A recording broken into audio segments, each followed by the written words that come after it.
She thought she was saving a dying puppy. But when Joanna pulled that trembling dog from a trash bag by the lake, she had no idea it would lead to uncovering a missing child, a buried crime, and a town that had chosen silence over truth. The man responsible? Hiding in plain sight. The girl? Alive, but only because the dog found her first. Would you have followed the clues? Let us know in the comments. And if you believe in second chances, hit that subscribe button for more stories that prove hope can come on four paws. The fog that clung to Pine Hollow that morning was thick and unrelenting, veiling the sleepy lakeside town in a pale shroud that blurred edges and muted sound. It was late October in Oregon, where the woods had surrendered most of their leaves and the sky rarely revealed anything but the heavy gray ceiling of approaching winter. The surface of Pine Hollow Lake, usually a mirror of early light, now lay flat and dull, its stillness betraying nothing of what lay beneath. A cold, aching silence stretched across the water, broken only by the distant croak of a heron and the soft clatter of wind-chime branches. Joanna Wade stood at the edge of the lake with her camera slung low against her hip. She was in her mid-40s, tall but soft around the shoulders, with sun-worn skin and dark auburn hair tied back loosely in a faded bandana.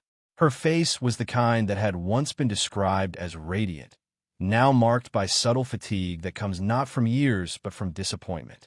Her hazel eyes were sharp behind square-frame glasses, scanning the shoreline not just for the perfect photo, but perhaps for signs of clarity within herself. 2 months ago, she had left her home and marriage behind in Eugene, Oregon, a marriage that had unraveled not with a scream, but with a sigh. Her husband had fallen in love with someone who still looked at him with wonder. Joanna had fallen in love with silence. Pine Hollow, with its skeletal trees and quiet air, was her attempt at beginning again. She had rented a small cedar cabin a short walk from the lake and taken to daily morning walks with her camera, capturing fog on branches, spiderwebs on reeds, the changing hue of the sky. She called it light therapy.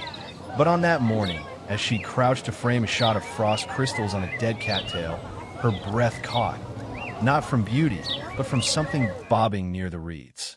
At first, she thought it was a log wrapped in cloth, but as the wind shifted, it bumped gently against the muddy bank.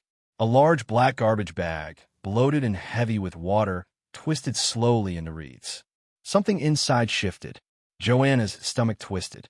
She lowered her camera and took a cautious step forward, boots squelching into the saturated ground. The bag was partially torn, and something pale was visible through the rip, a splash of white against black plastic. Hesitantly, she knelt, pulling the edge of the bag toward her with trembling fingers. A smell wafted out, damp, sour, organic. But it wasn't food. It was fur. Vet met fur. Joanna recoiled, her breath catching in her throat. A dog? No, a puppy. Very young, very small, barely more than a bundle of soaked bones.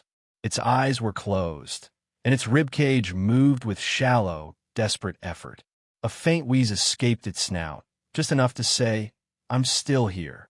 She reached in with both arms, lifting it carefully from the sack. Its body was cold and limp, covered in muck and algae, a border collie no more than 7 or 8 weeks old, with black and white fur plaster to its frail frame. One of its front paws twitched faintly as she pressed it to her chest. She could feel the tremors of life through its skin. "Oh my God," she whispered. "What the hell happened to you?"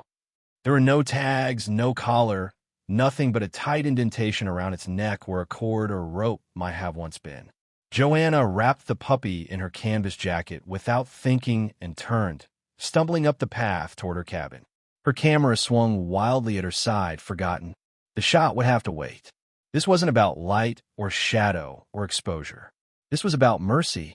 Her breath formed clouds as she ran, and the wind chased her all the way home. Joanna's cabin was small and clean, with a wood-burning stove at the center and stacks of photo prints along the walls, mostly black and white, portraits of solitude. She laid the pup on a soft wool blanket near the hearth, rushed to start the fire, and filled a ceramic bowl with warm water. The puppy barely moved as she wiped its fur clean with a towel, but its eyes fluttered open once, just a sliver of cloudy brown gazing up at her before sliding shut again. "You don't get to leave like that," she murmured, wrapping it tighter. "Not on my watch." She watched it for long minutes, her pulse throbbing in her ears. The puppy's breath stayed faint but steady, as if deciding whether or not to trust this world a second time. Joanna knew that feeling. She had nearly drowned in grief herself. Only her grief was cleaner, more socially acceptable. This creature had been discarded like a mistake. She picked up her cell phone and dialed the nearest veterinary clinic. Pine Hollow Veterinary. A calm voice answered on the other end. "I have a puppy," Joanna said. "He was dumped in a lake. He's in bad shape. Bring him in," the woman said without hesitation. "I'm Dr. Lawson. We'll be waiting." Dr. Frank Lawson was a man in his early 60s, with a kind, weathered face and a belly that suggested he enjoyed too many diner breakfasts. He had a halo of gray hair around a bald dome and deep-set blue eyes that rarely blinked. He didn't talk much, but when he did, people listened. A war veteran turned veterinarian, he carried quiet authority and unexpected tenderness. As Joanna burst into the small clinic, he was already waiting by the examination table. "Let me see him," Frank said. Joanna hesitated only briefly before handing over the fragile bundle. Frank unwrapped the jacket carefully, his expression hardening as he took in the pup's condition. "No collar?" he asked. "Nothing. Just the bag. Someone tried to drown him." Frank didn't reply, just gestured for his assistant to bring saline and heat pads. The assistant, a soft-spoken teenager named Callie with dyed purple hair and a shy smile, moved quickly. Joanna stood in the corner, her arms wrapped around herself. Frank worked in silence, gently cleaning the puppy, placing a warming wrap around its small form, checking vitals. After several minutes, he said, almost to himself, still a fighter. Joanna stepped forward, voice shaking. Can I name him?" Frank glanced up. "Of course." She swallowed. "Milo," she said softly. "He looks like a Milo." Frank nodded. "Milo it is." The puppy made a faint sound, almost like a sigh. Joanna took it as a yes. By the following morning, the fog had thinned into strips of mist rising from the lake like forgotten breath, and Joanna Wade sat her car outside Pine Hollow Veterinary Clinic, the engine running low, her fingers gripping the steering wheel tighter than necessary. Beside her, wrapped in the same wool blanket, lay Milo, still too weak to lift his head, but warm, breathing, and alive. His eyes opened slightly when the car stopped, and though they still held the cloudiness of near death, there was something more in them now. Awareness. Fragile trust. Inside the clinic, the air smelled of antiseptic, pine-scented cleaner and something faintly sweet, lavender perhaps. Joanna carried Milo inside with care, and Dr. Frank Lawson was already waiting, leaning on the counter with his thick arms crossed and his brow drawn. Frank had always moved slowly, not because of age, but because he considered things before speaking. At 62, he carried the gentle steadiness of someone who had seen too many endings to rush the beginning of anything. Today, though, as he examined Milo under better light, his movements were tighter, more deliberate. He parted the fur around the pup's neck and exhaled through his nose. This wasn't just neglect, he muttered. There was something tied around his neck. Cord. Rope, maybe. Tight enough to scar, not tight enough to kill. Joanna flinched. So someone meant for him to suffer. Frank didn't answer directly. He adjusted his glasses, thin gold rims barely resting on the bridge of his nose, and took out his phone. "I'll get some photographs. If this becomes a case, we'll need documentation." As Frank turned, the clinic door opened with a jingle, and a woman stepped inside with hesitant steps. She was in her early 40s, tall, with a lean frame that suggested former athleticism, now wrapped in a dark wool coat too large for her narrow shoulders. Her long blonde hair was pulled into a low, tired braid. Her eyes were pale gray, wide, scanning the room not for danger, but for connection. This was Helen Carter. Everyone in Pine Hollow knew her name. Her daughter, Emily Carter, had gone missing 6 months ago. One moment playing by the old bridge, the next gone without a trace. Posters still clung to lampposts and bulletin boards.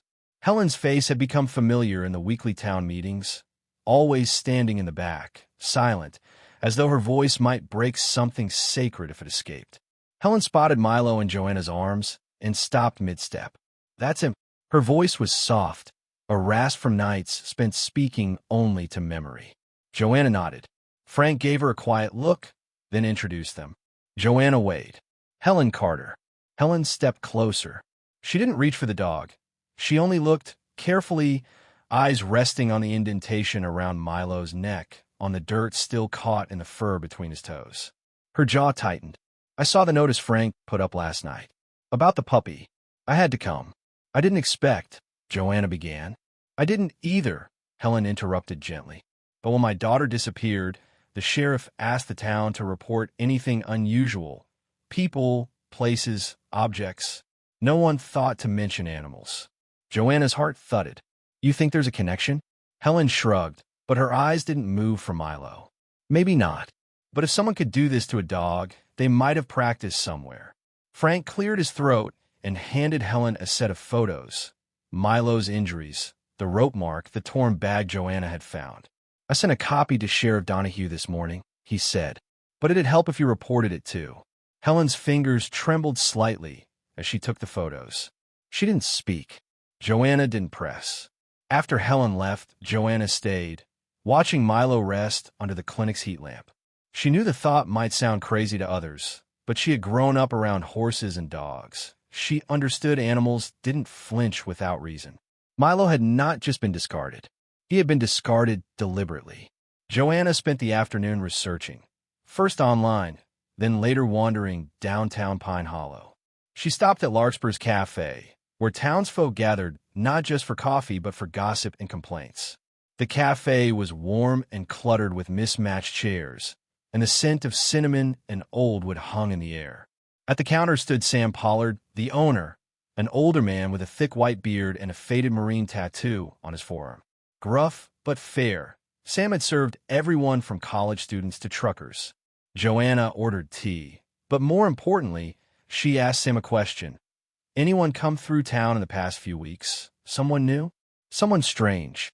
Sam scratched his beard. "No more than usual. Tourists, mostly." "What?" She explained about Milo, left out some details, but included enough. Sam's eyes narrowed. "Hell," he said finally, "last week I did have a guy come in real late. Mud all over his boots, smelled like he'd bathed in swamp water. Didn't talk much, just asked for directions to somewhere remote. You remember what he looked like? Tall, built like he did hard labor. Wore an old tan jacket, army, surplus type. Shaved head, drove a pickup with no plates. Didn't give a name." Joanna jotted that down, thanked him, then walked the perimeter of the lake again before sunset. Near the spot where she'd found Milo, she searched the reeds more carefully this time and discovered something she hadn't noticed in the panic. A strip of red canvas, torn and crusted in dirt, snagged on a branch. She pocketed it, unsure of its meaning, but unwilling to leave it behind. That night, Joanna couldn't sleep. She sat on the floor near her fireplace, Milo wrapped in blankets beside her, his breathing slow and steady. She watched him, each rise and fall of his chest like a fragile promise. She whispered to him, though she wasn't sure he understood, "We'll figure this out. I promise." And somewhere in the house, just barely audible through the walls, a floorboard creaked. Not from danger, but from settling. Still, Joanna stayed up until the sky began to fade from black to gray. The morning fog rolled in heavier than usual, muffling the world into a pale, weightless silence. The lake was still, its surface glassy and undisturbed, a mirror reflecting the indifferent gray of the Oregon sky. Joanna Wade walked slowly along the narrow trail that hugged the edge of Pine Hollow Lake, her boots sinking slightly in the damp soil, the leash in her hand slack. Milo trotted beside her, his steps still tentative but stronger than days before. His coat had regained some of its sheen, the black and white patches fluffed by the chill air, and though he still limped slightly on his back left leg, his nose was keen and his ears alert, twitching at every rustle. They had returned to the spot where she first found him, but this time Joanna came prepared. In her canvas satchel, she carried latex gloves, a flashlight, a small camera, and a folded notebook with notes from the past week, names, sightings, fragments of conversation. She wasn't a detective, not really, but grief had made her resourceful, and instinct had made her stubborn. Milo stopped abruptly at a tangle of reeds and began sniffing, his body rigid with focus. Joanna crouched beside him, brushing aside the brittle stalks. There, half buried in the mud, lay something coarse and grimy, a length of old rope, twisted and frayed, one end stiff with what looked like dried resin or oil. She leaned closer and caught a faint, acrid scent, gasoline. Her breath tightened. With gloved hands, she pulled the rope free, noting the loop tied at one end, a crude slip knot. It wasn't a dock rope. It was designed to tighten, restrain. Just a few feet further into the brush, Milo let out a short bark and pawed at something soft. Joanna pushed aside more undergrowth and found it. A child's shoe, no bigger than her palm, faded blue canvas, the rubber sole barely clinging to the fabric. It was soaked, rotting along the seams. She turned it over and saw initials faintly scratched into the rubber. E.C. Emily Carter. Joanna's hands trembled. She stood, looked around. The thicket gave way to deeper woods, branches twisted in silent witness. The lake behind her glinted dully through the trees. Whoever had been here hadn't expected anyone to look this closely. She took photos, bagged the rope and shoe in plastic from her satchel, then turned back toward the trail, Milo close at her side. The Pine Hollow Sheriff's Office was a squat brick building off Main Street, partially hidden behind the post office and smelling faintly of old coffee and dusty file folders. Inside, the front desk was manned by Deputy Carl Weller, a man in his mid-30s with a receding hairline, nervous posture, and an ever-present clipboard clutched to his chest like a shield. His eyes widened when Joanna stepped in, holding the bagged evidence. "I need to speak with Sheriff Donahue," she said, voice steady but tight. Carl blinked. "He's not. He's reviewing reports right now. I can take a message. It's urgent." Behind a frosted glass door, Joanna saw a shadow move. Moments later, the door opened and Sheriff Clay Donahue stepped out. He was in his late 50s, tall and barrel-chested, with thinning black hair slicked back and a neatly trimmed mustache. His uniform was immaculate, the badge polished, the belt too tight across his stomach. His eyes, a pale steel blue, held the weariness of a man long tired of small-town tragedies. "Miss Wade," he greeted, lips barely forming a smile. "What can I help you with?" She laid the evidence bag on the desk. "I found it near the lake. This," she pointed to the rope, "is soaked in gas. This, the shoe, belongs to a 10-year-old girl who's been missing for 6 months." Donahue gave the bag a cursory glance. "Where exactly did you find it?" "South Bank, near the marshy bend." He nodded slowly, scratched his chin. "That area sees a lot of runoff. Could be trash from anywhere." Joanna's voice rose. "That's not trash. That's evidence. It was buried. Someone didn't want it found." Carl shifted awkwardly behind the desk, scribbling nothing on his clipboard. Donahue, for his part, didn't flinch. "Look," he said calmly, "I know you're trying to help, but we've combed that area back when Emily disappeared. Multiple times. Dogs, drones, volunteers. If there's something out there, we would have found it." "You didn't find this," Joanna snapped. Donahue sighed. "Miss Wade, you're new in town. You weren't here when it happened. People are still grieving. Stirring it up again without solid leads, it's not helping." Her hands curled into fists. "Is that why you've done nothing with the clinic's report on Milo? A puppy left for dead with injuries consistent with abuse? You said you'd follow up. I said we'd look into it. And we are." He gave her the smile of a man who believed himself reasonable. "We've had a few strays dumped in the past. Not everyone is kind, but that doesn't mean we've got a crime wave." Joanna stared at him for a moment, then picked up her evidence bag and turned sharply. As she reached the door, she murmured, "Emily Carter deserves more than excuses." She didn't wait for a reply. Later that day, she met Helen Carter at Larkspur's Cafe. The back corner booth had been their agreed-upon spot, away from the chime of gossip and clatter of mugs.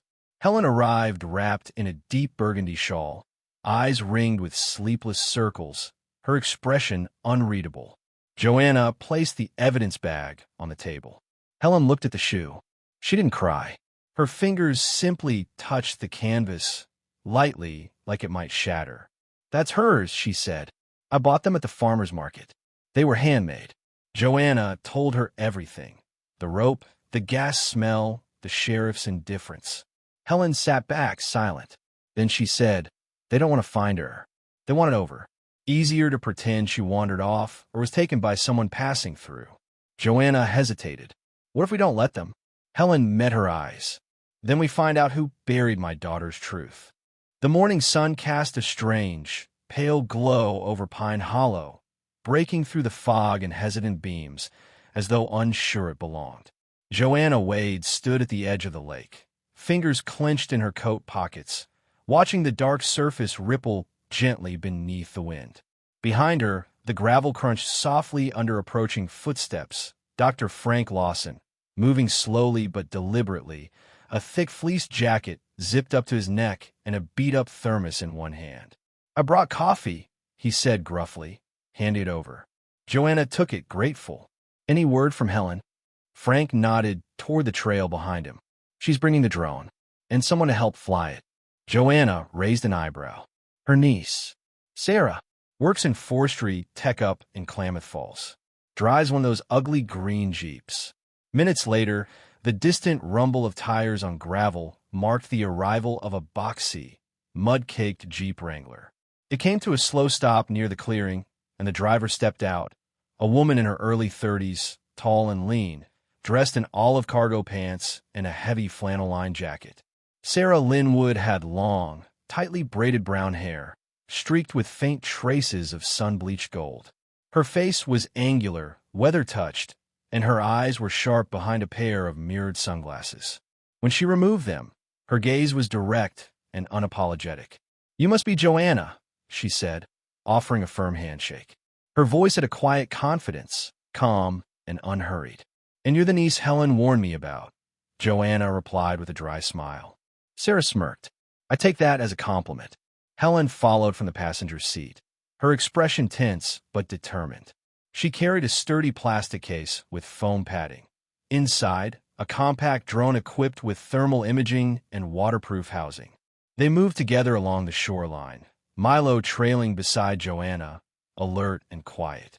When they reached the southern bend, just beyond the spot where the rope and shoe had been discovered, Sarah began calibrating the drone with swift precision, fingers moving over her tablet screen with the calm efficiency of someone who trusted machines more than people. "This will give us a rough heat map of recent disturbances, though obviously anything dead this long won't radiate," she explained. "But we might get structure outlines, shapes, sunken objects, movement." Joanna swallowed. "Movement," Sarah shrugged. "Fish, or something else." The drone lifted off with a soft whir, hovering briefly before rising higher, then sweeping over the lake in a calculated grid. On the screen, the water shifted from dull gray to a mottled patchwork of temperature readings. Cool blues, warmer greens, jagged dark spots where the mud had shifted recently. "There," Sarah pointed to a splotch just off the submerged roots of a long-dead tree, near the drop-off point of the lake's basin. "Something's down there. Rectilinear edges. Not natural." Frank stepped closer, squinting. "Could be a crate. Or a bag. Could be nothing." But Joanna's gut didn't agree. They sent the images to Search and Water Rescue Unit 3, stationed an hour away in Medford. It took most of the day to get clearance, but by sunset, a rescue team in a red and white boat arrived, lights flashing gently in the gloom. The dive team leader, Officer Grady, was a broad man in his early 40s with buzzed salt and pepper hair, a scar over his right eyebrow, and a no-nonsense demeanor. He listened carefully as Joanna showed him the footage, then marked the spot on his sonar tablet. "You sure you want to be here for the recovery?" he asked. "I need to be," Joanna said, steady. Frank, Helen, and Sarah stood close, silent. An hour passed. The sun disappeared behind the hills. Then a radio crackled. "We've got something." Joanna held her breath. The divers resurfaced with a black trash bag, torn and waterlogged. Inside, The remains of a dog, large, long dead, too decayed to identify, but clearly a domestic breed. Around its neck, a collar still clung to the bone with a rusted tag. That alone was horrifying. But it wasn't all. In the second dive, they retrieved a small school backpack trapped beneath a root cluster. Its fabric had rotted in places, but the front still bore a plastic charm. A blue butterfly, cracked but intact. Inside the bag, wrapped in what remained of a plastic sheet, was a tattered notebook. The name on the inside cover, Emily Carter, grade 4. Helen's breath caught audibly. She reached for the backpack like it was the last piece of her child she would ever touch. Officer Grady stepped aside respectfully. Joanna stood stunned, the cold of the evening sinking through her coat, through her skin, into her bones. Sheriff Donahue arrived the next morning. Word had spread faster than wildfire, and now the evidence was undeniable. The lake, long rumored and whispered about, had finally given up a secret it could no longer keep. He looked older than usual, his uniform pressed, but his posture slumped. As he approached, Sarah crossed her arms, watching him with a quiet fire. "I suppose you'll say this changes things," Joanna said. Donahue sighed. "It does. I was wrong to dismiss your claims. I'll be issuing a full statement and contacting the State Investigation Bureau." "You already knew there was more to this," Helen said. "You just didn't want to stir the water." He didn't deny it.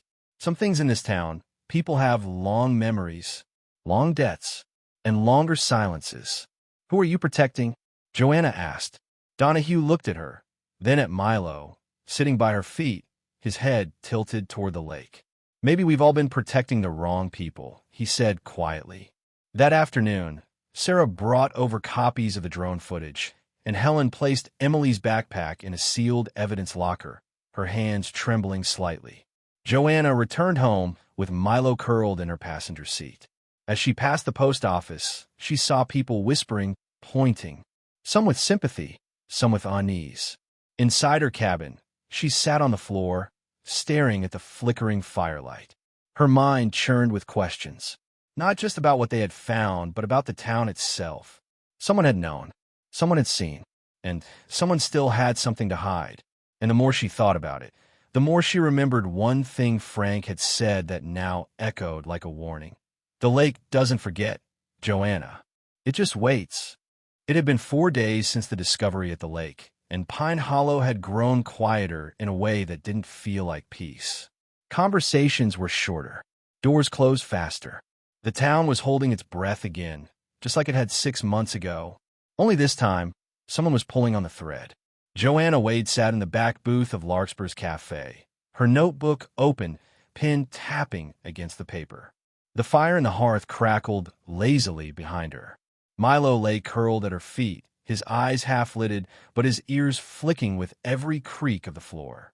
Since the night of the drone flight, he had become even more alert, as if sensing the tension thickening in the air. Across from Joanna sat Reed Allen, the town's plumbing supply clerk. Reed was a lanky man in his late 20s with wiry brown hair that never quite stayed combed and a nervous habit of rubbing his chin when he lied. He had reluctantly agreed to meet after Joanna mentioned Emily Carter's name.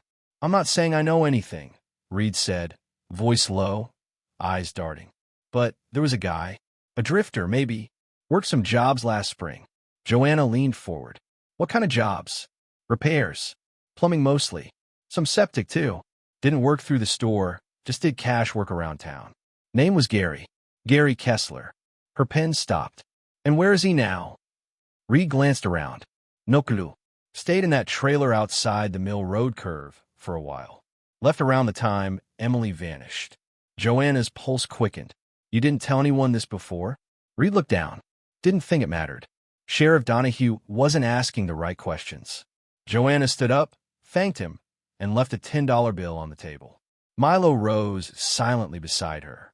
The moment they stepped into the cold air, she pulled out her phone. Sarah Linwood answered on the first ring. "Tell me you have something." "I have a name," Joanna said. "Gary Kessler." Within an hour, Sarah had pulled together a background file through her forestry contacts and her ex-military roommate's shady access to online records. Gary Kessler, 46, formerly of Idaho Falls. 3 misdemeanors for animal cruelty, 1 sealed juvenile record, and a recent stint in Montana working under an alias. No permanent address, no family listed. A ghost with a wrench. Frank helped cross-check job sites Kessler had worked on in town. One address stood out, the Carter residence, Emily's house. He had fixed a basement leak 2 weeks before Emily disappeared. Helen confirmed it with a sick look on her face. Joanna brought everything to Sheriff Donahue, who had little choice now but to act. He coordinated with the county sheriff to track Gary down, and they found him the next evening at an abandoned trailer behind an old scrap lot near the state highway, drinking cheap beer and frying eggs on a propane burner. Joanna wasn't allowed at the arrest, but she heard from Sarah, who was there unofficially, that Gary hadn't resisted. In fact, he laughed when they took him. "What's one dead mutt matter now?" he reportedly muttered. In the interview room, Donahue confronted him with the evidence. The rope, the shoe, the backpack, the scars on Milo's neck. And Gary talked. He described the dog, Milo, as a trial run. Said he wanted to see if it was possible to leave something alive just long enough to make people think it might have mattered. "They never care about animals," he'd said. "But if I gotten away with her, Emily, she was next. But she got away." He said it like an inconvenience, like losing a toy in the woods. Under pressure, he revealed the last location he saw her, the logging road behind Red Ash Ridge, a narrow, nearly abandoned path leading into the mountains. "Some old cabin up there," he mumbled. "Didn't go back. Figured she wouldn't last long anyway." Sheriff Donahue, for all his earlier failures, moved fast this time. A search party assembled within 2 hours. Rescue volunteers, Forest Service personnel, and 2 canine units from a nearby county. Joanna insisted on going, and this time, no one stopped her. The drive up was treacherous, winding through fog-slicked dirt roads and rock-strewn clearings. Milo sat in Joanna's lap as the Jeep bounced over roots and potholes, his ears upright, tail twitching. He was nervous, but alert. They reached the end of the marked trail just before dusk. The group fanned out under lanterns and headlamps, sweeping the ridgelines and old hunting shacks. It was Milo who found the path first. He barked once, sharp and urgent, and darted toward a narrow gap between fir trees. Joanna ran after him, heart in her throat. The trail led to a crumbling wooden structure, half sunken into the slope, roof covered in moss. Smoke curled weakly from a rusted chimney. Joanna knocked. No answer. She knocked again, louder this time, until finally the door creaked open. Standing behind, it was a woman, Eliza Mayfield, late 70s, her frame stooped but solid, silver-white hair braided neatly down her back, eyes the soft green of rain-soaked lichen. Her face bore lines from years of mountain wind and quiet solitude. She looked first at Joanna, then at Milo, then down at the girl standing just behind her. She was thin, pale, with tangled blonde hair and hollow cheeks, but her eyes were unmistakably Emily's. She clung to Eliza's coat. "She wandered up here 6 months ago," Eliza said calmly. "Didn't say much. Had bruises. Wouldn't let me call anyone. I figured maybe she was running, so I let her stay." Joanna knelt slowly, tears building behind her eyes. "Emily," she whispered. The girl took a tentative step forward, looked down at Milo, then up at Joanna. "You're the one who saved the dog," she said softly. The sky over Pine Hollow was brilliant that morning, washed clean by a night rain. The clouds dissolved into scattered wisps, as if nature itself had exhaled. The lake shimmered, silver and calm, and every pine branch seemed to hold its breath in reverence. At the town square, beneath flags hanging motionless in the cool breeze, people gathered slowly, some in work boots, others in church coats, all drawn by the same thing. Hope finally made real. Emily Carter stood beside her mother, Helen, a little stronger now, her cheeks slowly filling back out, her tangled hair brushed and braided. She wore a soft blue sweater too big for her frame, the sleeves covering her hands as she held tightly to her mother's fingers. Around them, the town buzzed with quiet joy, relief humming like a current beneath the surface. The girl they thought was gone had come home, and she had brought stories with her. Sheriff Clay Donahue stood on the courthouse steps with the county commissioner beside him. His face looked thinner than usual, like he hadn't slept in days. A ripple went through the crowd when he stepped forward to the microphone. "I have failed," he said plainly, without ceremony. "I made choices based on fear and silence and the illusion of safety. For that, I offer no excuse. Only my resignation, effective immediately." He turned and handed his badge to the commissioner, who accepted it solemnly. There was no applause, no protest, just the stillness of truth finally named aloud. Joanna stood a few feet back from the crowd, Milo sitting tall beside her. His coat now gleamed under the sunlight, his eyes sharp, his posture proud, as though he understood what had happened, and more importantly, what had changed. Beside her was Dr. Frank Lawson, in his usual flannel and jeans, hands in his pockets, eyes a little misty despite the stoic set of his jaw. And on Joanna's other side was Sarah Linwood, her sleeves rolled, sunglasses hanging from the collar of her forestry jacket, watching everything like someone memorizing it for later. Gary Kessler had been tried and sentenced swiftly. Multiple charges, animal cruelty, attempted abduction, obstruction. The evidence, the testimony, the search record, it had all added up to something undeniable. He'd be gone for a long time, but justice wasn't what stuck in Joanna's mind. It was the moment Emily stepped down from the porch of Eliza's cabin and reached out, not for the adults, not even for her mother, but for Milo. "I knew he was trying to find someone," the girl had whispered. That night, back at Joanna's cabin, Milo had slept curled at the foot of the couch, finally peaceful. And Joanna had realized something simple but seismic. She wasn't leaving Pine Hollow. The next few weeks passed in a blur of community meetings, media coverage, and quiet restoration. Joanna was approached by a local paper, then a regional station. They wanted to know how she'd known, what made her keep digging, what she thought when she saw the rope, the shoe, the name, the notebook. She answered every question with the same thought. Because he looked back at me and still believed someone would help. That he was never questioned. Everyone knew it was Milo. With Sarah's connections to the forestry department and a grant she helped file, Joanna and Frank began planning something bigger than just a tribute, a sanctuary. A quiet place in the forest edge where animals abandoned or hurt could heal. Where children who had gone through too much could come and learn what trust looked like again. Helen offered the Carter families an used barn and surrounding land on the outskirts of town. She didn't want it sold. She wanted it reborn. The paperwork moved faster than expected. Within 2 months, the Pine Hollow Haven opened its doors. It was modest, a converted barn with warm floors, enclosed yards, safe runs, and rooms filled with soft bedding and calmer lights. Sarah built the fencing herself. Frank trained 2 veterinary interns from the state college. Joanna took over day-to-day coordination, and Helen came in daily to check the books and read stories aloud to the kids who came with their foster families. And Milo? He was the first resident and the first ambassador.